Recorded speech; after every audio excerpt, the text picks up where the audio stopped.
Just got here. Looks like I missed a follow. Thank you, Mr. Capable.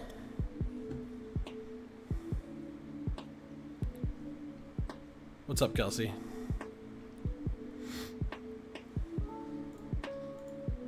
Tonight we're gonna talk about government corruption.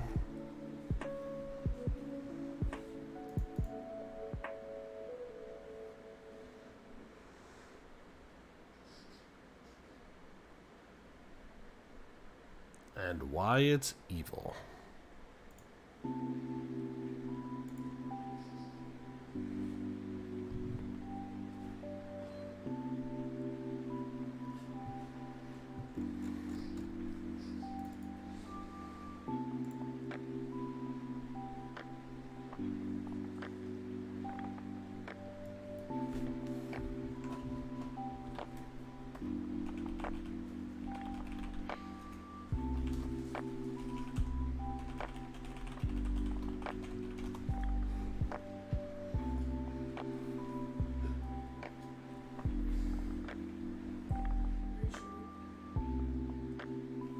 I'm not on camera yet.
All right, let's get started.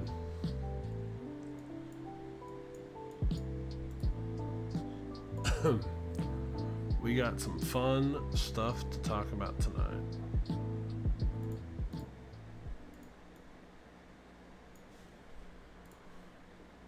Should we leave the chill beats on?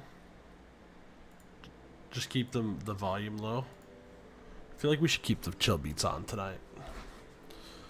Probably help calm me down because I'm fired up. about what's going on tonight.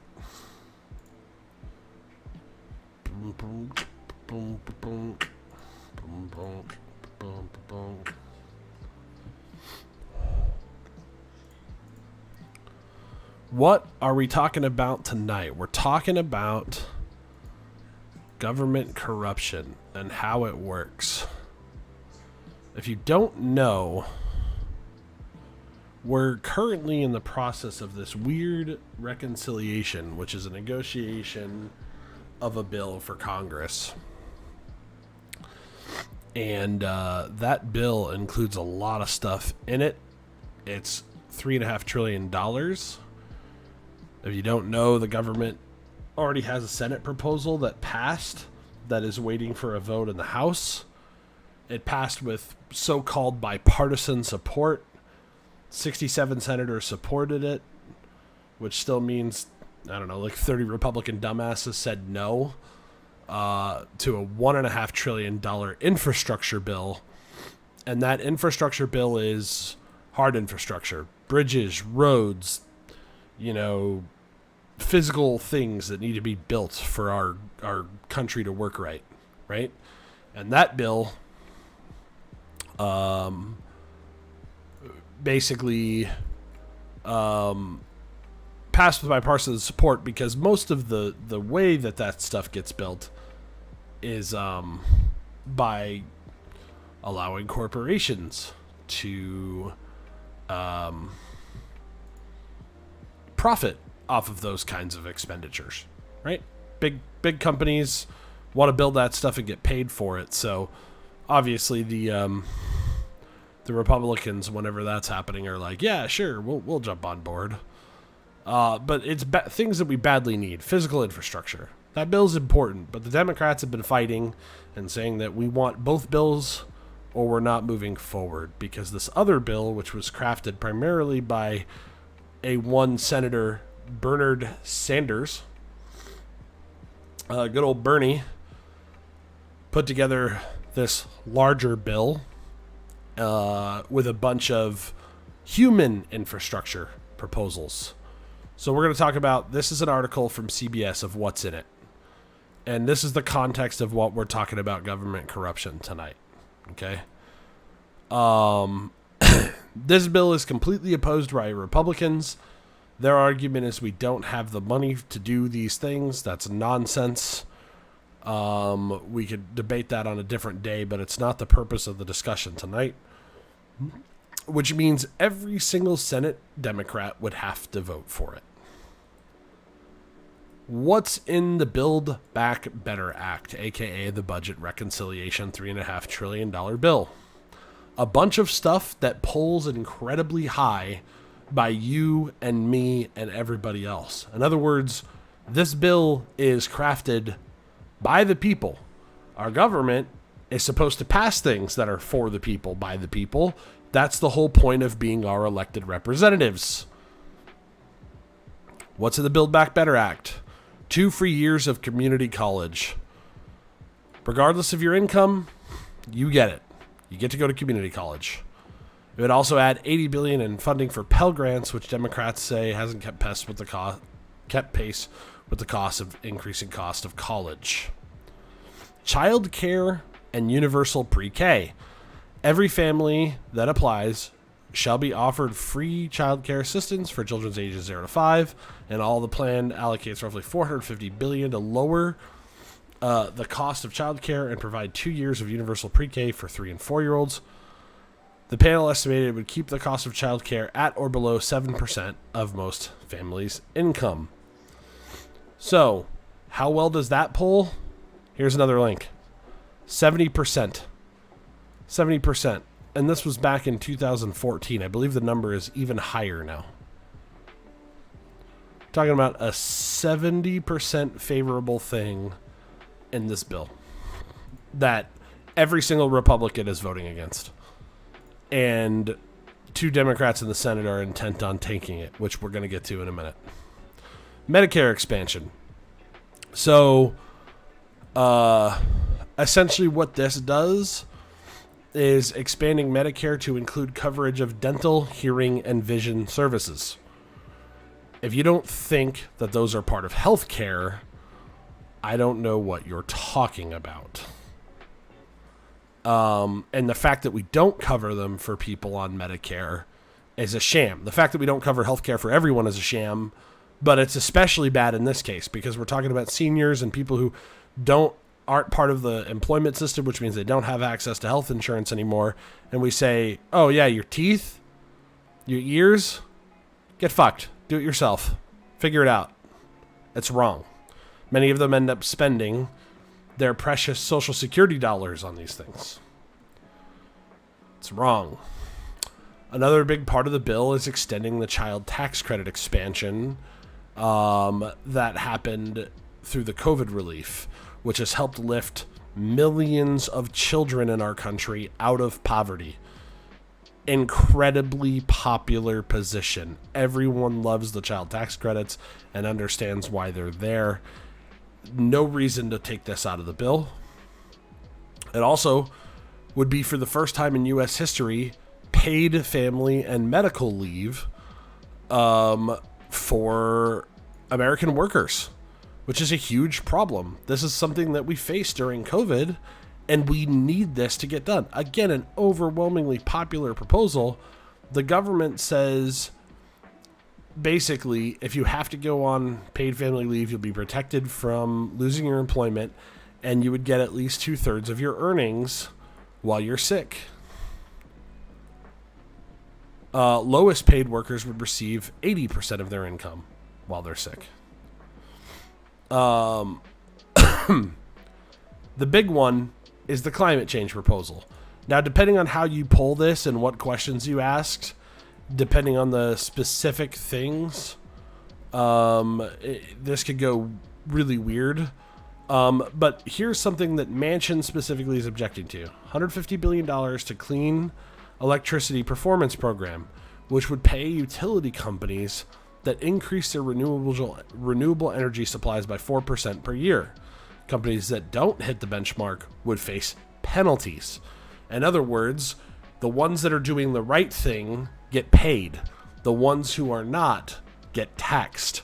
Seems good to me. And I think if you polled it that way, should we incentivize companies who use clean energy and punish those who don't?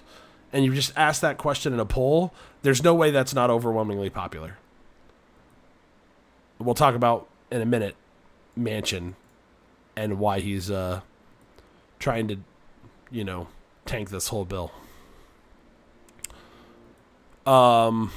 There's also a ton of smaller things in there. There's more investment on infrastructure and jobs.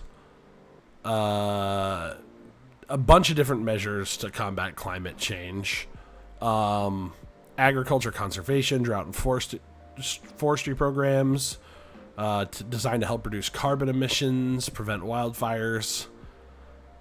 What else we got here?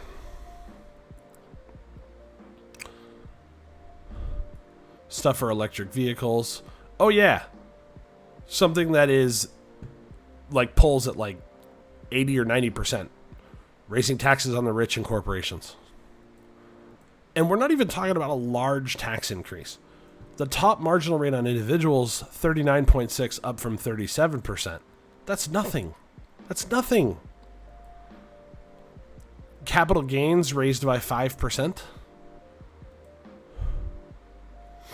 And then a 3% surtax on individuals with adjusted gross incomes in excess of $5 million.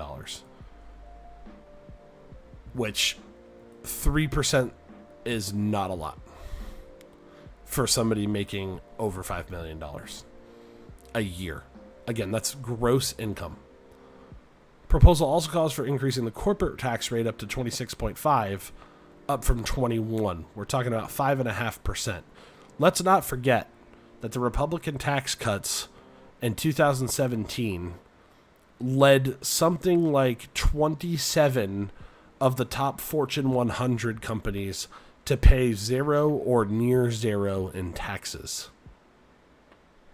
You all paid taxes. Amazon paid zero. This should be overwhelmingly popular.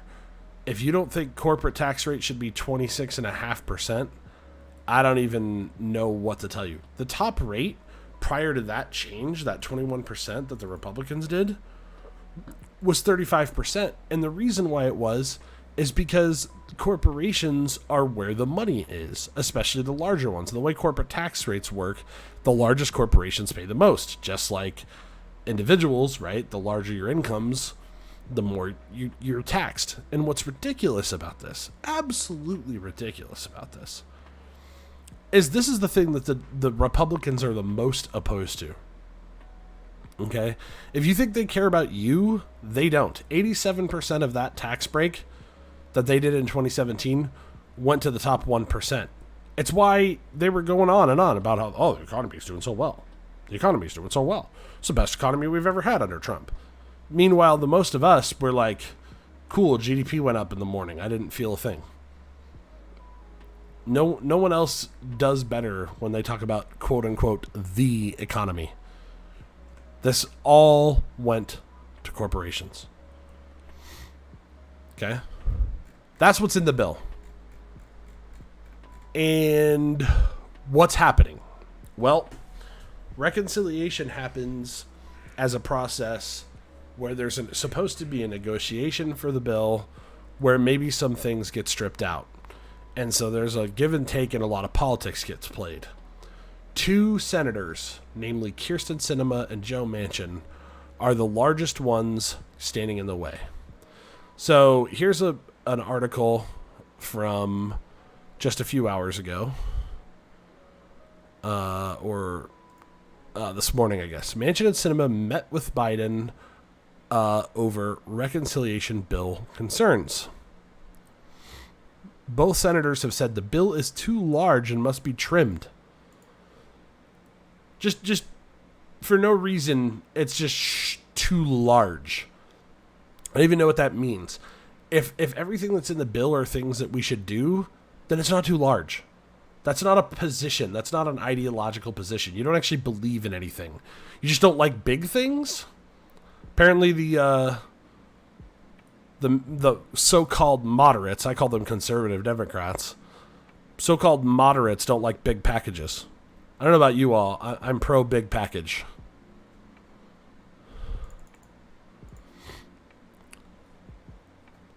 Sinema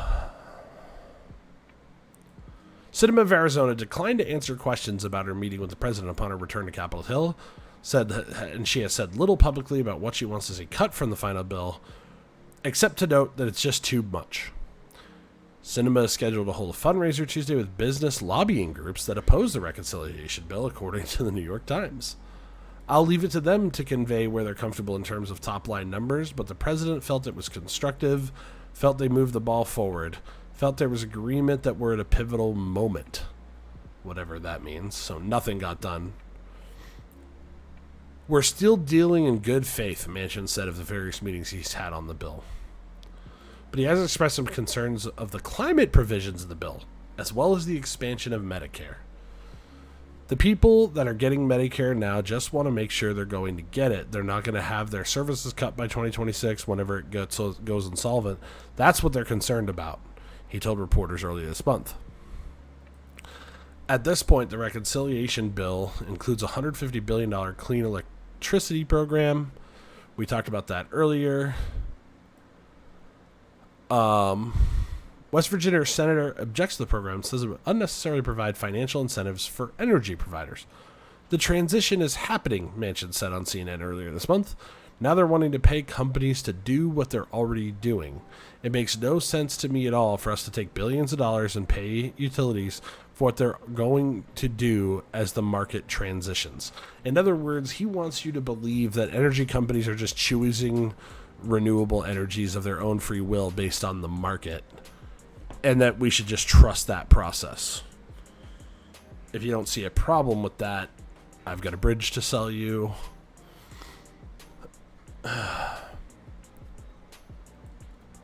Yeah. Good. That's where we're at with that. So another thing that they're trying to do with Medicare in the bill is require there's a provision in it that would create a division at Medicare that would negotiate down the cost of medications, lowering prescription drug costs for people. Here's a poll showing that 86% of people support allowing the government to negotiate with drug companies to get lower prices for people on Medicare. 86% supported. So once again, here is a senator who was elected by people in our country who says, I don't want to represent the people of our country. Yeah, 86%, fuck you. That's Joe Manchin's opinion. That's Kyrsten Sinema's opinion. Why do they do that? That's what we're going to explore. And we're going to have a little fun with it. And to explore that tonight, I brought my friend Steven. Hopefully he's here. You here? Yes. How's that for an intro? That was a pretty good intro. Completely agree with you. Like the whole situation with corporations not being taxed this last year. It's I don't know why it's not a bigger deal. Like I'm appalled that happened. I mean, yeah, like zero. Yeah. Hello. Yeah. Amazon was the company that benefited the most from the COVID shutdowns. Yeah. Well, and it wasn't just last year. This has been going on for 3 straight years. Oh, I know, but like last year's especially gross. Last year is especially gross, just because like they benefited off of the shutdown when practically nobody else did. And then they still don't pay anything. Like I knew it was bad. I didn't think they were paying zero. So I'm definitely guilty of being in the dark about that. Uneducated about that one? Yeah. But now that I know, it's quite ridiculous. Well, I mean, just think about it, right? When you take the top rate from 35%, and we already know corporations didn't even pay that much under that, and then you drop it all the way down to 21%. Dude, I'm sure the lawyers and the tax people in their offices were like, oh shit, I'm going to get a bonus. Yeah, right? We about to fuck. And a large part of it is that like these corporations, they claim that it's it's just tax incentive type stuff. We're charitable donations. Oh, they have all kinds of way that they dodge them. Yeah. And these loopholes need to be just extinguished. Like I looked it up the other night. Bam, like Thanos snapping his fingers, like closed. You know what I mean? Mm-hmm. I looked it up the other night. You have a guess as to how many people work in Amazon's legal department? At least a couple hundred. No. I mean, no. Sorry, it was at least like 10,000. No, it's not that many. Not that many. No, okay, it's 400 people. That's it. Yeah, it's 400 people in their legal department. 400 people manage to. I don't know how many of them just work on the taxes. I'm going to guess it's probably it's less, half or something like that. But a couple hundred people managed to figure out how to get the largest corporation in America with the biggest amount of revenue, or maybe like the second or third largest amount of revenue, and figure out how to pay zero taxes on it.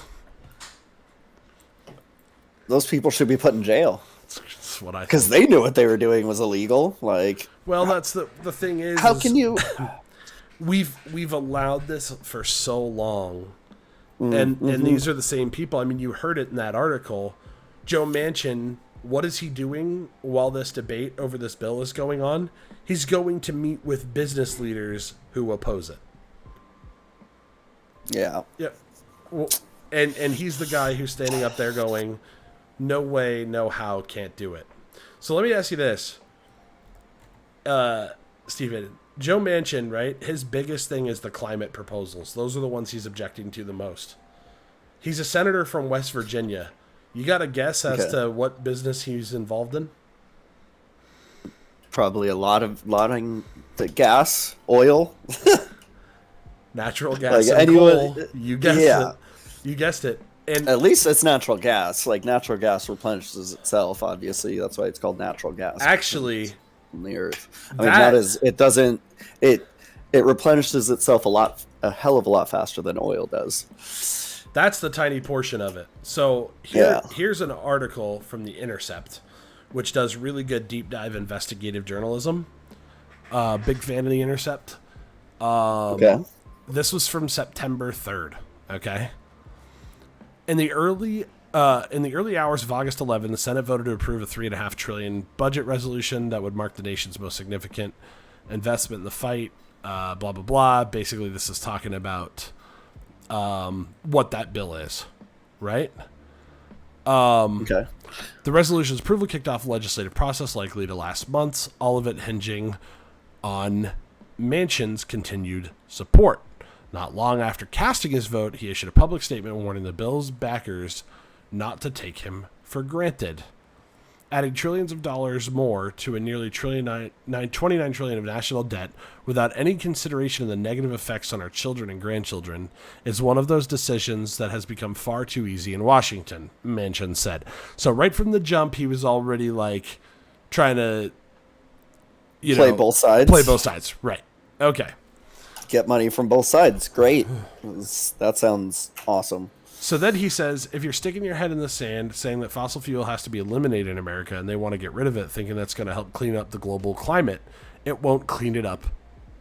It won't clean it up at all, Manchin told CNN after a private meeting with President Joe Biden and his fellow Senate Democrats. If anything, it would be worse. That's his position.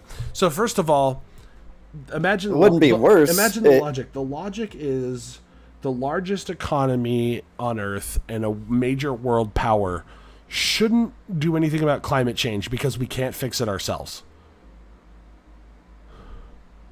Like, what? You don't think maybe we should, like, I don't know, set an example for the rest of the world?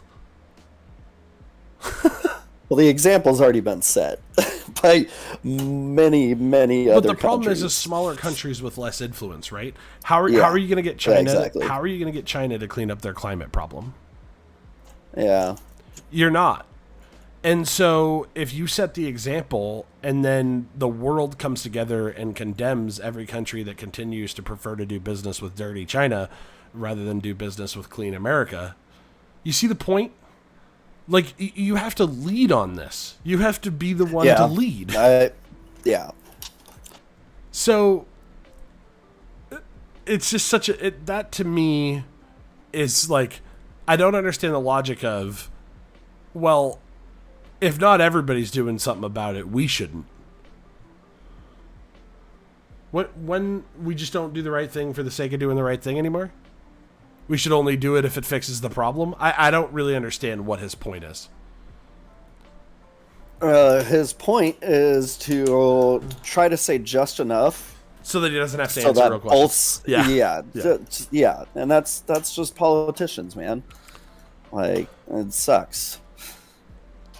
So they should really be the most honest people, like, in any kind of official capacity, you know what I mean? Yeah. So here's where it gets fun, and this is where our story of what government corruption looks like starts, okay? The article goes on to say, Manchin's claim that climate pollution would be worsened by the elimination of fossil fuels or the resolution's actual, more incremental climate provisions is highly dubious, if not outright false. What would unquestionably be impacted, however, is Manchin's own personal wealth. Though Manchin's motivations are often ascribed to the conservative, coal-friendly politics of West Virginia, it's also the case that the state's senior senator is heavily invested in the industry and owes much of his considerable fortune to it. For decades, Manchin has profited from a series of coal companies that he founded during the 1980s. His son, Joe Manchin IV, has since assumed leadership roles in the firms, and the senator says his ownership is held at a blind trust. Jesus, man. Yet, between the time he joined the Senate and today, Manchin has personally grossed more than $4.5 million from those firms, according to financial disclosures. I would have thought it would be a lot more. He also holds just like however many years he's been in office, right? Or however long he's had those. Yeah, $4.5 million, like. He also holds stock options in EnerSystems Inc., the larger of the two firms, valued between $1 and $5 million. The two companies are EnerSystems Inc. and Farmington Resources Inc., the latter of which was created by the rapid merging of two other firms, Mansions Transcon and Farmington Energy, in 2005. EnerSystems purchases low-quality waste coal from mines and resells it to power plants as fuel, while Farmington Resources provides support activities for mining and holds coal reserves in the Fairmont area. Over the decades, whether feeding tens of thousands of tons of dirty waste coal into power plants in northern West Virginia or subjecting workers to unsafe conditions, Manchin's family coal business has almost entirely avoided public scrutiny. Manchin did not respond for multiple requests for comment.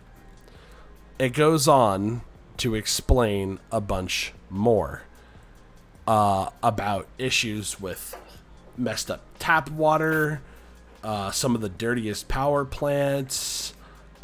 He's also got some other businesses that get hundreds of thousands of dollars in revenue every year. This dude has basically been a coal tycoon his entire life. It sounds like this guy is the king of playing both sides in a world fueled by coal. Now I've held back one particular fact for the moment that's interesting to say the least. Do you want to guess what committee Joe Manchin is the chair of?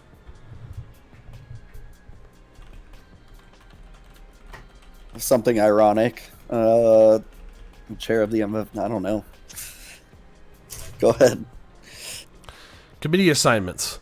Senate Committee on Energy and Natural Resources.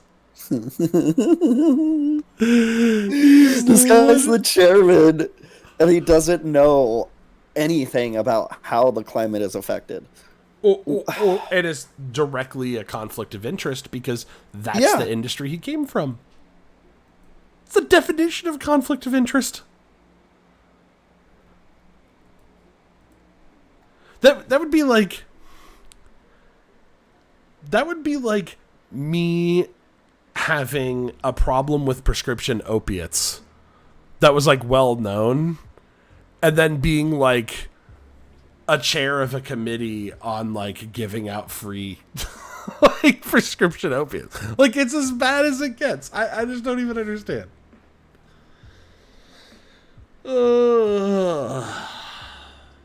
How long has this guy been in office? Oh, let's look it up. I don't even fucking know. He's such a piece of shit.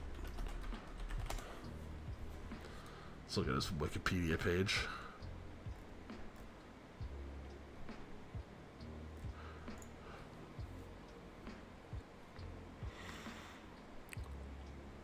He has held this seat since 2010. So he's in his second term now.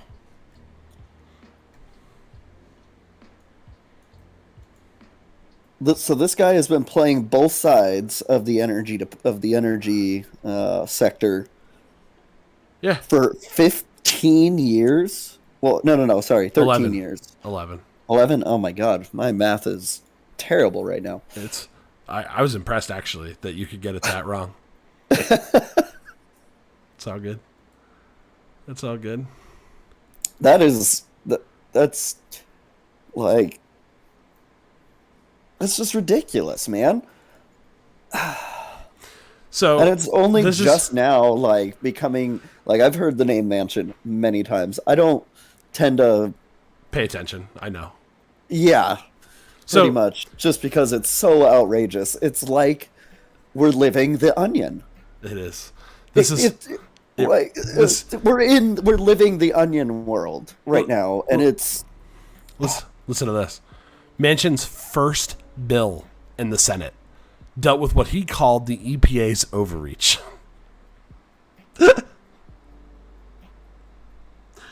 Hey, the EPA's been investigating my personal businesses, and I think it's outrageous. That's going to be my first bill when I get to the government.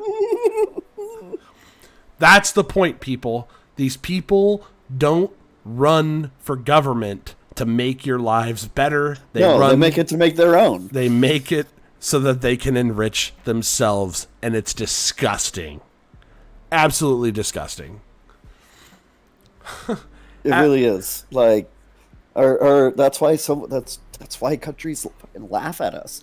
That's why fucking a not even like a trained military, but like a band of people in the desert with our guns and missiles. We're just able to kick us out of a country and like no repercussions. That's why this happens, because no one takes us seriously anymore. They look at the people representing us, and they're like, these Americans are fucking idiots. Like, what are they doing? Pardon my language. You're fine. It's crazy. Get rid of them all. So, that's Manchin. Pretty straightforward. It's so clear how corrupt this dude is. That it's. I mean, you have these super corrupt senators, and then you have the ones that are just in denial, like Lauren Boebert. Yep. My God, like there's two sides right now, and I guarantee you, it's on the left side too. Like I guarantee it. So Kirsten Sinema, they're just a little bit better at hiding it, and they're not as despicable. What's Kirsten Sinema opposing the bill, you might ask?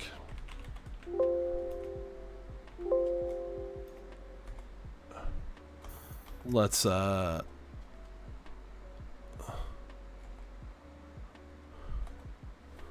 where'd this one go? Hold on, I'm looking for the other one. Big Pharma medical firms donate $750,000 to Kirsten Sinema, and then she opposed the drug bill. This is from Salon. Kirsten Sinema, the controversial Arizona Democrat who threatens to derail President Biden's legislative agenda, received more than $750,000 in donations from the pharmaceutical and medical device industries. After that, she announced her opposition to a Democrat plan to lower prescription drug costs. Sinema told White House officials she opposes House and Senate bills that would allow Medicare to negotiate drug costs, sources told Politico this week. Democrats estimate these bills would save $450 billion over the next decade and thereby pay for a large portion of President Joe Biden's $3.5 trillion spending plan. The budget bill would expand child care, health care, and family paid leave and would fund programs to combat climate change, among other measures. 3 House Democrats have also balked at the plan, although they have offered a centrist alternative that would drastically limit which drugs are subject to Medicare negotiation. Sinema reportedly opposes that proposal as well. I can't even get over this bitch. During her successful 2018 Senate campaign, Sinema repeatedly vowed to lower prescription drug prices and drug costs for seniors. She literally ran on it. Sinema is a longtime favorite of the pharmaceutical industry and now appears ready to undermine Biden's agenda as Big Pharma wages a lobbying blitz in hopes of torpedoing the bill, which nearly 90% of voters support. That was what I referenced earlier regarding Medicare negotiating down drug prices. So, the hilarious part is she claims that her constituents in Arizona don't support this bill and don't support this. Obviously, not talking about the fact that she specifically objects to this part of it and the fact that she took all this money from Big Pharma. I don't know if you know anything about the demographics of Arizona. It's rather old. This particular policy affects a ton of people in Arizona, and they overwhelmingly support it. I mean, we're talking about seniors being able to negotiate their prices. Sinema has received $519,000 from PACs and individuals in the pharmaceutical industry throughout her political career, according to data for the Center for Responsive Politics. She brought in more than $120,000 of pharma contributions between 2019 and 20, even though she's not even up for re-election until 2024. Cinema has also received $190K from donors in the pharmaceutical manufacturing space and $63,000 from the medical supplies industry. Cinema's office is led by a former lobbyist whose firm worked on behalf of pharmaceutical companies. Her literal office manager for the Senate, for the you call, hey, I would like to leave a message for Senator Cinema. The person you're talking to doesn't give a shit about you. Their most recent job was being a lobbyist working on behalf of pharmaceutical companies. What the fuck do we elect these people for? Steven, are you there? Did you die? No. I've been enjoying this. It's almost like I segued perfectly for you. I'm so mad about this. It's like, what is there to say other than like it's a joke, right? Like her career was based off of her lowering prescription drug prices for seniors in her state, and then like she just backs. It's just like, nah, I don't. But my constituents say it, and meanwhile, all over all over Arizona, people are rioting, like, or they're about to. They're calling for her head.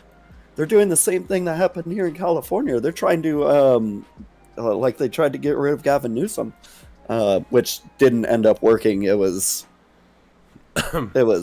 by and large like overwhelming. I think it was like 65-35 in favor of keeping Gavin Newsom here in California, and people are calling for her head. I'm glad finally, like, this has been happening for far too long. Finally, we have a generation who's willing to stand up and be like, no, you're wrong. You're lying. You're not, like, we're getting rid of you. You know what I mean? This is not Republican, Democrat. This is bipartisan bullshit. Right. Like, let's be clear. You and I are not politically aligned. No. I am much further left than you. But everybody can see the problem with this. Like, yeah.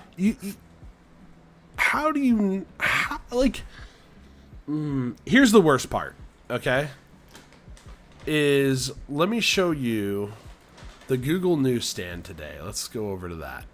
The worst part is that these people are like, oh yeah, my people want this, when it's clear to everybody else in the country that no, we don't want any of this. Like, you're lying. So, and we can't get rid of you because of, like, we can't get rid of you at a moment's notice because of how our Constitution is set up. Let's look at how the mainstream news talks about this. Okay?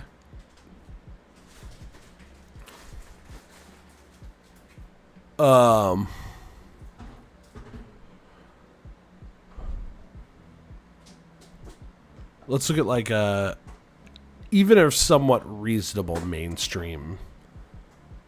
This is the wrong topic. Hold on. Biden's $3.5 trillion infrastructure plan nears House vote.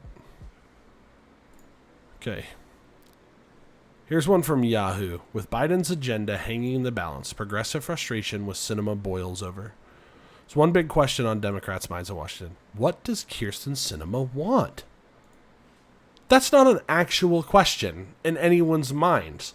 All I had to do was look for a couple other links not written by you dickheads to find it.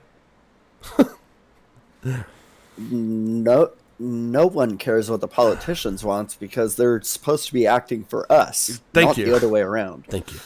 The centrist Democrat from Senator, blah, blah, blah. Sinema's been meeting with President. Sinema was part of a group of moderates. Listen to how this is worded. Part of a group of moderates who negotiated the bipartisan infrastructure bill that passed the Senate in August. But because many of the party's progressive wing found the infrastructure deal lacking, Democrat leaders tied its fate to the passage of a $3.5 trillion budget that would invest more into fighting climate change and expanding this nation's social safety net. Okay. Think about the major provisions of the bill that I described to you. And then think about the framing of that. Expanding the nation's social safety net. Universal pre-K is not a safety net.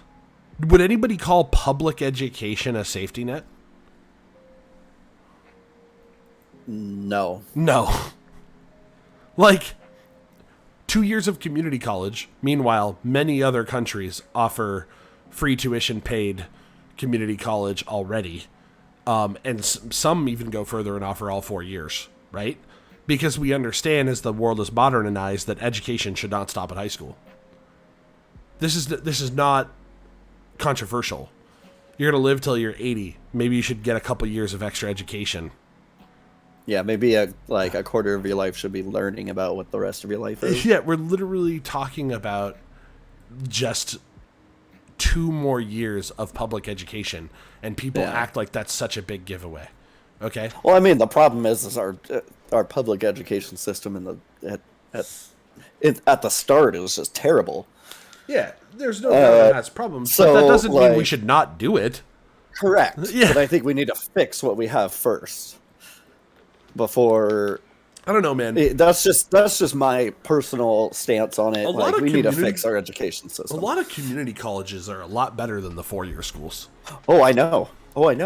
I went to a couple of them. Like, I got my automotive degree, and like that's. Thankfully, I had some really good teachers that like they wanted to teach, but it was also their tenure year, so they kind of didn't give a shit. I had my senior year teacher. He would legitimately lock us out of the classroom at the start of class, like wave through the window, and then go sitting in the library reading until someone let us into the classroom. Like that was my senior year English. That's whack. But I also learned a lot. Like I learned a lot of life lessons. It pays to be chivalrous. Learned how to speak in front of a class. Didn't know how to do that beforehand. On the front end of this, once again, even if you personally have the opinion, right, that like we shouldn't be paying for community college or universal pre-K, we're talking about things that are polling at 70 and 80%. Oh, yeah. So you have to accept the fact that you're in the minority and that it's Congress's job to do the will of the people. Oh, I know. Yeah. And I wish they would. But they never do. So then, like, what else is social safety net? You could say that the Medicare expansion is social safety net. Expansion, I would argue that the fact that Medicare doesn't already cover dental and freaking hearing and eyeglasses is a pathetic joke. Like, yeah, like, do we want our country to end up like the UK? Everyone's got really bad teeth. Yeah, like, I don't understand That's where it's heading. So, like, I almost went there. I hate going to the dentist. So many seniors are in that situation where they can't even afford, they're like racking up massive bills because they're having to go to private dentists and have their teeth removed and replaced for dentures, and they can't afford it. It's just wrong. My wife works in a dental office. Like, I've seen this shit, It's just gross. The sad thing is that the people that are representing us, they have no idea what it's like because, they're pretty substantially rich.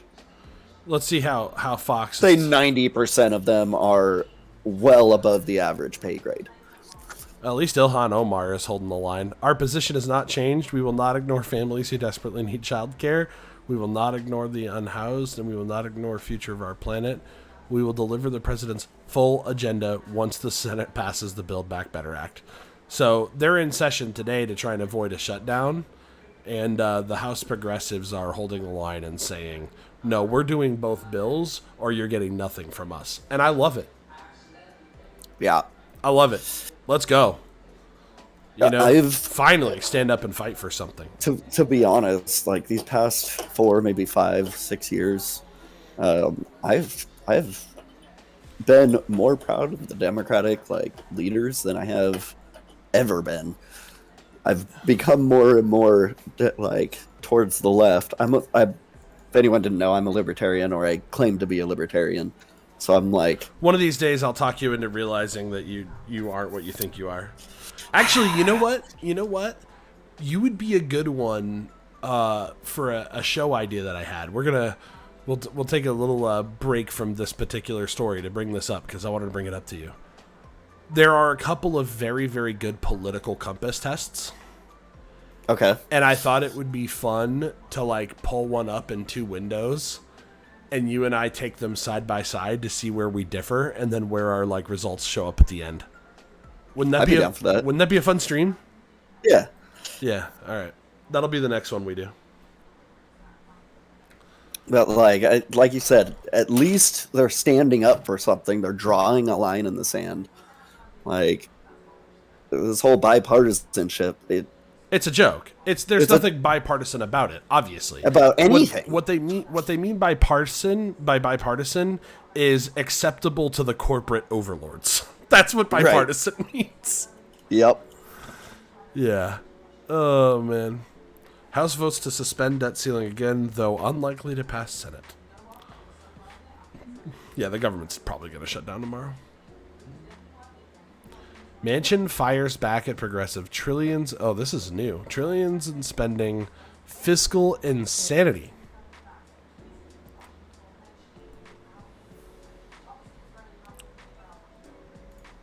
What's this?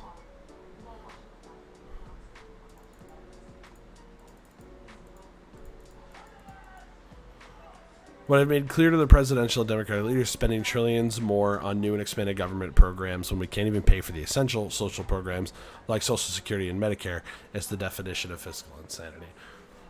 When people say this, just so everyone understands, what they mean is that we're in debt to pay for it. We can pay for it. Yeah. We just we just continue to increase the national debt, which is currently still in acceptable limits to every other body of financial institution. We're still the world reserve currency, and we own our own sovereign currency, which means at the end of the day, to pay that debt, we could literally print the money. Yes, that would have inflationary effects, but to say that like we can't afford it is just to not understand how money works. Like flat out. It also goes back to the fact that this is also the guy who regularly opposes raising taxes on the wealthy and the corporations, which is why we can't pay for anything. Like, oh, we can't pay for it. No, yeah, because you're down economics, man. You're the one, that's all. That's what it's about. You're the one stopping us from paying for it. We said, here's how you pay for it. Just get it from them. Oh my God. I cannot and will not support trillions in spending on an all-or-nothing approach that ignores the brutal fiscal reality our nation faces. That you don't understand because you're a piece of shit. So here's a quick question. I don't know if you know the answer, but how much was Amazon supposed to pay in taxes? So they paid every last penny they were supposed to. How much here? Well, you can't really say supposed to, right? Because the law did change, allowing them to write everything off essentially and pay zero. Okay. But you can look at what they paid in 2016 compared to 2017. Yeah. Let's do that. What did Amazon pay in taxes by year?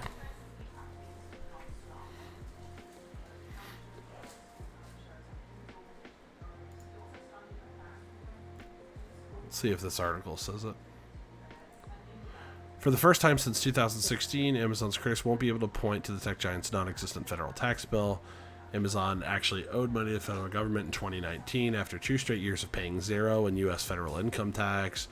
Amazon was on the hook for a $162 million bill in 2019. What a joke.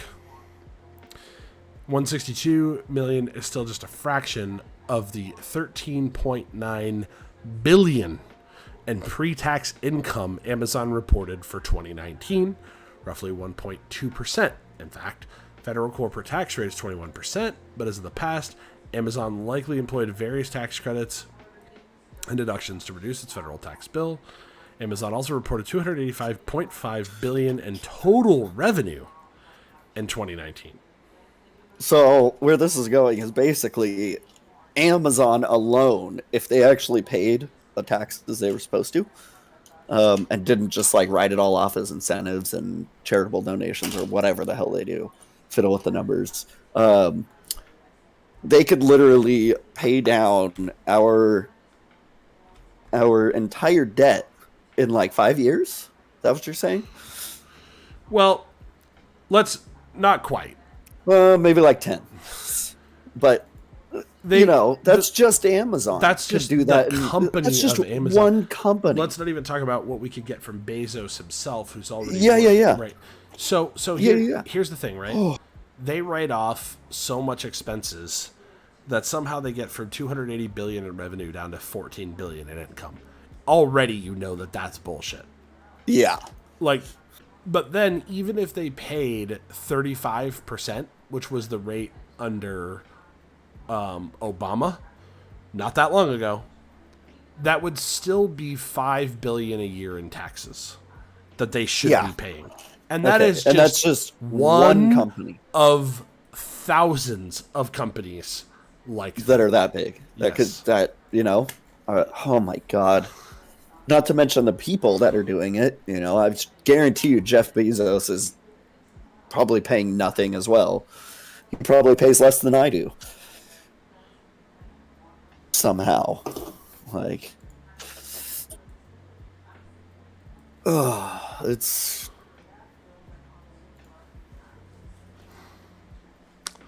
It's really, really something. Sorry to get us derailed. That was... So this all comes down to how Congress works itself and how government works itself. And what a lot of people, I think, fail to appreciate about this particular issue is this happens.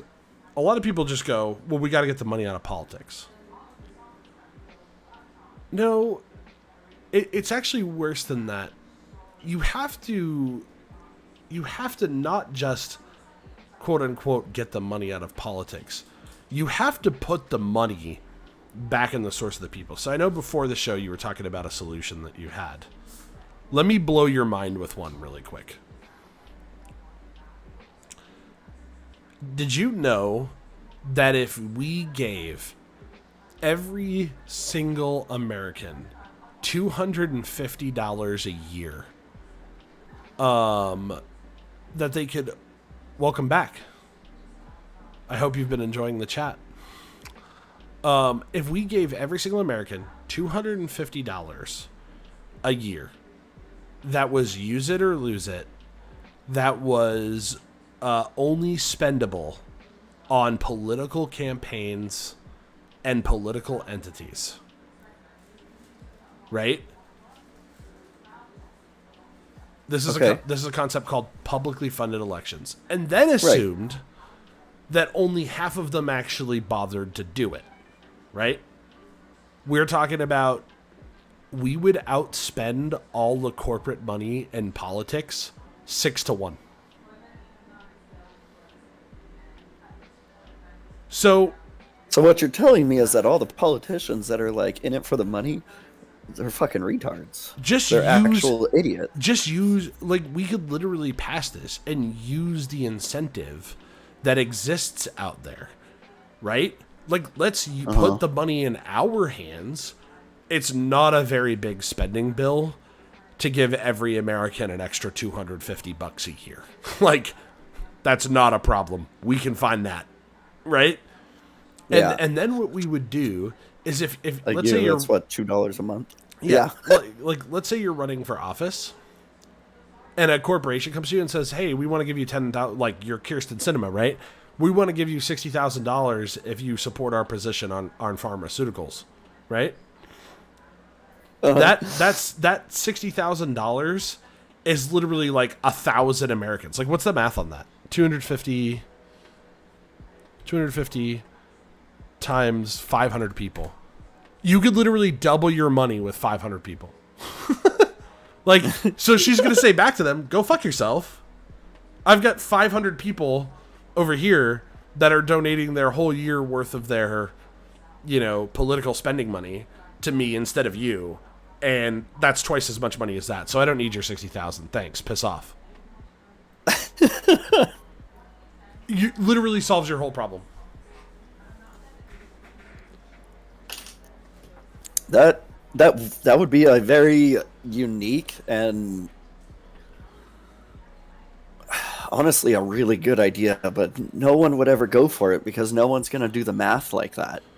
People that are already getting a bunch of money, they're like, eh. Guess who was talking about this regularly and was gaining popularity before the media tried to make him disappear? Who's that? You guessed it, Andrew Yang. This was a policy on his website called Democracy Dollars. It was a slightly different version of it than mine, but he literally had this policy as part of his platform. Because it's such a no-brainer. Like, people always talk about get the money out of politics. No. Whoa. Put the money in the people's hands. Yeah. We need to fund good campaigns. Politics is no good if you can't buy ads and raise awareness about issues, right? Yep. But we should be doing that for the people instead of for the companies.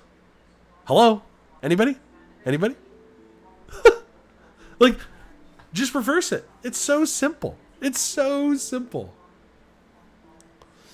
Not only that, think about how much more engagement in politics it would have. Because if I told you... Because it'd be a way to directly be like, this is where I want my money. Let me Boom. Let me pick something I can almost guarantee that you're not into. Okay? Steven, yes. I am going to give you $250 for you to make a careful investment in a slew of Hello Kitty products. I mean, if you're going to give me money, okay. You're going to buy it. Yeah. Yeah. You're like, would I actually say no to that, or would I buy $250 worth of some Hello Kitty shit? You tell me you had that conversation in your head for a minute. I did. Yeah. That's the point. And you're like, you know what? I think I'm buying a fucking Hello Kitty jacket. Yep. My entire room is going to be Hello Kitty. Just pay $250. I'll get myself a nice Asian woman. Nice woman from Japan. She'd dig it. Some Hello Kitty car decals for a Mustang. Drive around a fucking Hello Kitty Mustang, dude. Oh my god. That reminds me, I actually saw someone who had like a Catgirl hentai wrap on their Corvette. Brand new Stingray Corvette. And like hentai wrapped it? Yeah, and like hentai wrapped it, dude. I mean, and then they had a bumper sticker that said, "Calm down, it's just a cartoon, man." And the whole time I'm thinking in my head, that's not what I'm mad about. I'm mad because you wrapped a brand new Corvette Stingray. Okay. How could you? All right, but at the same point, right? Like, it's not as if I kind of do like the taking back the Japanese car culture thing and putting on an American car. Like, I don't hate that.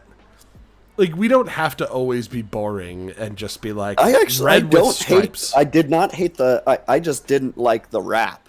Like, the fact that if it had been a better rap, you would have liked it? No. If it had been no rap. Like, I'm a car purist, so, like, a brand new 2020 Corvette Stingray, and you put a wrap on it? Are you sure you're not slightly... You gotta show off that bling. Are you sure you're not slightly culturally biased? Because I'm white? No. I just mean because American car culture, right? Because when I see a wrapped Nissan like S15 or something like that, like a good drift car, I do pop a little wood. Okay, but that's a drift car. This is a Corvette. Maybe it's a drift Corvette. No, that doesn't exist, buddy. I'm YouTubing this right now. This isn't like Roush's, okay? But yeah, drift it was just Corvette. Like, I'm sure they're out there. Is a Corvette the perfect, reliable drift car? Matt Field's C6 Vet from Drift Week 2020. Here you go. Here you go. Not, though. No, this guy's probably an idiot, but I bet I still find it. Oh shit. Oh wow. Okay. All right. Yeah. I want to see Sideways car. I don't care about the backstory. Just show me Yeah, Sideways it car. is until you go too far sideways, and then you just start rolling and Yeah, flipping yeah. and flipping and flipping like a pancake. Nah, dude. All you have to do is just get magnet weights to the inside of the wheel wells so they're not ugly. That are like 500 pounds each, and you just put those on all 4 tires, and you're good. You just have to There you go. purposely add 2,000 pounds of weight, and then you're fine. Yeah, exactly. Oh, look at that. Oh, see, look at that S13. Look at that S15. That red one. Oh, baby. No, get that. No, show me the S15 again. Give me the S15. It's stupid. Anyways. But, by the way, the Nissan Silvia is like my favorite car ever made. Sorry. Actually, I'm not sorry. It's so cool. You ever seen Ken Block's Drift Mustang? Of course, dude. Yeah, the thing is badass. Did you know that in the I think it was like the Need for Speed game like 4 or 5 years ago they let you actually like get it in the game? Yeah. Of course, I as soon as I saw it, they had it in the trailer, I believe. Yeah. As soon as I saw that, I was like, pre-ordered, done. That was actually like it felt kind of like a harken back to Underground. Like I liked that one. I haven't played the new one. Underground definitely was my favorite. I really got into the Forza Horizon series. Yeah, that's a good one.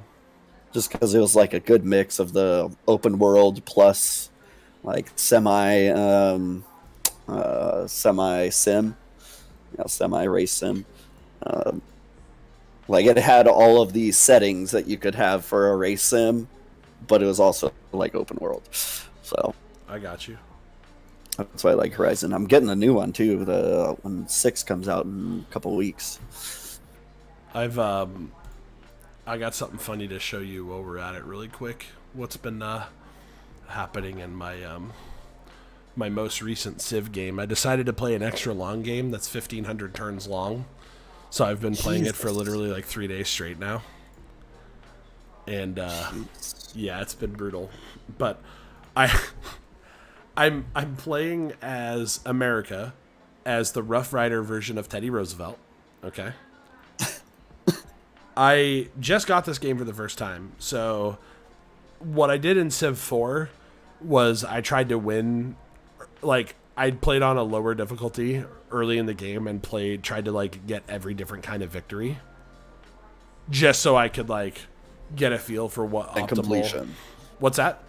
Just so you can get like 100% completion all around or whatever. Well, also just to feel out like what kind of things help those type of victory types, right?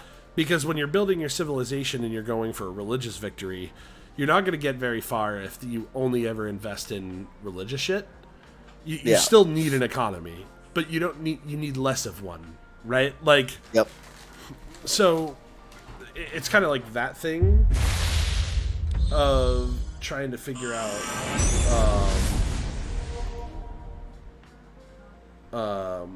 of just like, checking out the different methods of winning. So this was my first playthrough where I'm trying to win through domination, which is arguably the hardest method of victory in Civilization. It's just where you kill everyone and Literally conquer. take over the whole world. Yes. Cool. Now, in the meantime, the reason why it's so difficult is because if other people are working on things like religion and you're not at least keeping up with it, like, I almost lost this game because Ethiopia was taking over the entire world with religion. So I needed a response. Wait till you see that response. First of all, look at this Rough Rider Teddy Roosevelt. What a classy chap. When this pops up on the screen.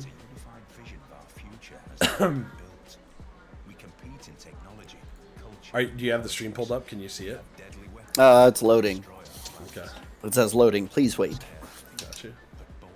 Um, So are you looking at Teddy? Yes. That's hilarious. That's amazing. Yeah. So there was one thing I wanted to mention about like government corruption. It's not just at the top. it's at all levels. Yeah. Like you see it all the time with prosecutors. There was a story I saw earlier today where a 16-year-old kid literally ran over 6 bicyclists, basically said, "Oh, I didn't mean to," and then like he got off with nothing. Like it now has to go to like the Supreme Court because the regular court, the DA just like threw it out. Oh my god. And it's like, what? So I believe this was in Texas, in fact. So here's Ethiopia's religion, real quick. Okay? They founded Taoism and had been, like, pushing that all over the world. Here's mine. Has not loaded yet, sorry. It's alright. Oh, there we are. Okay. Wow, Satanism. Nice. Imagine Satanist fucking Teddy Roosevelt fans just taking over your country. I love this game. And my logo for it is like this little snake. You see it with down, all the way down to cops too. Corruption all the way down to cops. Obviously, like I'm sure you've already talked about this, the extreme police like mentality about in our country. It's getting out of hand. It has been out of hand. It's way far out of hand. Yeah. So let's but like it's literally all levels of anyone holding a position of like office, any kind of office. Let me see any elected official or person with any pseudo power. And I've been watching like people doing YouTubers doing like First Amendment audits where they'll go to like a public place like a town hall or wherever, and all they're doing is just filming, right? Totally legal, First Amendment right. You can videotape in public places as long as you don't cause a disturbance. Yeah. And then people are, can I help you? No. They just walk around and they're just chatting about a city hall. And then like cops come up and they have no idea about the Constitution. And they're like, you could shove the Constitution. It's like, how dare you? One, how do these people not know? Why aren't we taught the Constitution in depth in our education system? Like, and then have the audacity in court to say that no knowledge of the law does not excuse doesn't excuse breaking the law. It's like, well, where are we supposed to learn it then? On our own? No, teach it to us. You know what I mean? Teach it to us in school. Like, you've got us for how many hours a day? 8 hours a day for 12, 13 years of our life. And you can't teach it to us? Like, how is that not a staple in the public education system? Here's a recent case from yesterday. A city council member of Detroit. We're not even talking about a mayor, right? A city councilman just pled guilty to bribery after being investigated. The people people hear that and they take it from the individualistic story of this is a story about Andre Spivey. No. This is a story about the fact that anybody is bribing city council members. Yeah. That's the thing. That's it happens at every single level, and the thing is the more local you get, the cheaper it is. Yeah. Well, I will say this one good thing about this the city I live in just south of San Jose, in a little suburb of San Jose. It's Morgan Hill and Gilroy. So I've lived those two cities pretty much my entire life. And I've sat in on, when I was in high school, they had me sit in on, the city council meetings for like extra points or whatever. I'd do it, of course. And I will say that my city council members they don't put up with no bullshit. from like the 5 or 6 times that I've been there. Someone says something that's ridiculous, and they will call them out and excuse them from the meeting. It's like, okay, cool. I know I can trust my city council members. That's why I haven't voted to get rid of any of them. Now I know I can trust them. May not do what I want them to do in particular. They may not side with me every time, but at least I know that they're not corrupt. At least not all of them.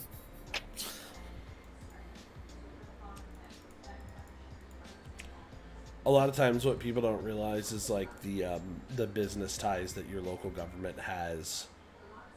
But there's often lobbies from like your local municipalities, waste companies, towing companies, city services,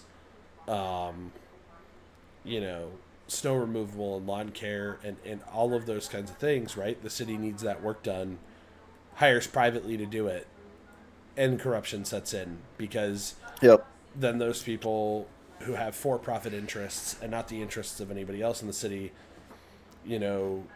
say that if you still want to get this sweet deal on whatever it is, I need you to do X for me, and there's a lot of quid pro quo that goes on even in local governments. Money in politics is at every level. There's no question. Right. It's disgusting. Actually, then these places put up like American flags in front of their place, and they're like, "Oh yeah, we're for America" and all that. But it's like, no, you're just for getting money put in your pocket. That's all you're for. I think I have to go. I'm being called for dinner. All right, friend. Well, this has been a fun chat. Yeah. Sorry I couldn't stay longer. That's all right. I think I'm about to take I might actually just call this one short. I think we've pretty much covered the big stories of the night, and I've gotten very angry, and hopefully people take note. And there's not a lot you or I can do about it, but the fact that there's simple solutions out there, I just think raising awareness that our government does not work for us either pushes them to change it, or the only other option is revolution. One of those two things will happen. As a last minute thing right before I leave, I was here on I believe the first episode when we trolled Lockheed Martin. Yes. We were trying to find out the price on the rocket. I actually found someone I was playing golf one morning, and I asked where this guy worked, and he worked at Lockheed Martin, and I said, huh. So I saw an ad on Politico, and it had a brand new missile on it, and it was advertising it to me, and I asked him what it would cost and what it would take. He said a simple background check and about $2.3 million. And I could buy a PAC-3 yes. Self-defense missile? Correct. Hell yeah, dude. Correct. Well, a simple background check. Honestly, I might have to look into that because I've been a little worried that they're going to nuke the apartment complex. All right. We're just too white trash over here for them. All right. I'll talk to you. Have a good dinner. See you, buddy. Next one. All right. Bye. Bye. Steven out. What do you think? Should I cut the stream short tonight? Or should I play some games on stream? I've got a sandwich I really need to eat. So we've got that. I think I might just call it a night tonight, fellas and ladies. Government corruption in a nutshell. I think we hit most of the important points.